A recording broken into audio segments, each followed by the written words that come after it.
Normally আমরা যখন আমাদের ছোটদেরকে নামাজের দাওয়াত দেই, তখন কিন্তু তারা আমাদের কথাগুলো শুনতে চায় না।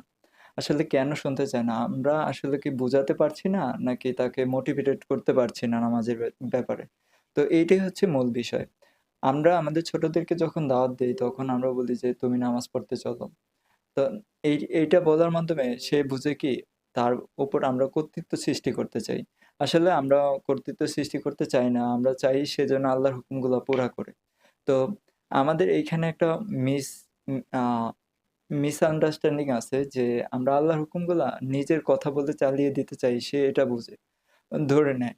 তো আমাদের উচিত আমরা যেন আল্লাহর কথাগুলো আল্লাহর নামেই চালাই।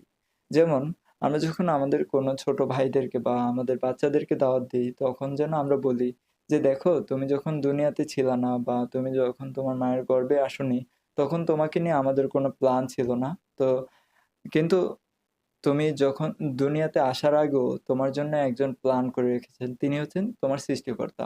তোমার সৃষ্টিকর্তা তোমার জন্য প্ল্যান করে রেখেছেন যে তুমি দুনিয়াতে আসলে এই কাজগুলো করবে এবং এই কাজগুলো করার মাধ্যমে তুমি ভালো থাকবে। এবং এই কাজগুলোর মধ্যে একটা হচ্ছে নামাজ। নামাজ পড়লে তুমি হচ্ছে দুনিয়ার সমস্ত ফাহিশা কাজ থেকে বেঁচে থাকতে পারবা। আর হচ্ছে আল্লাহ তাআলা তোমাকে জান্নাত দিবে।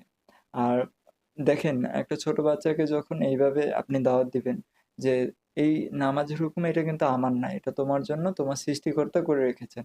তখন কিন্তু সে বুঝতে চেষ্টা করবে এবং আপনার দাওয়াতে সাড়া দিবে। তখন সে বুঝবে, হ্যাঁ, এটা তো আমার বাবা আমার উপর কর্তৃত্ব করতেছে না বা আমার ভাই আমার উপর কর্তৃত্ব চাপিয়ে দিচ্ছে না। এটা সে আমাকে আ আল্লাহর হুকুমটা বা আমার কাজটা এটা আমাকে বুঝিয়ে দিচ্ছে।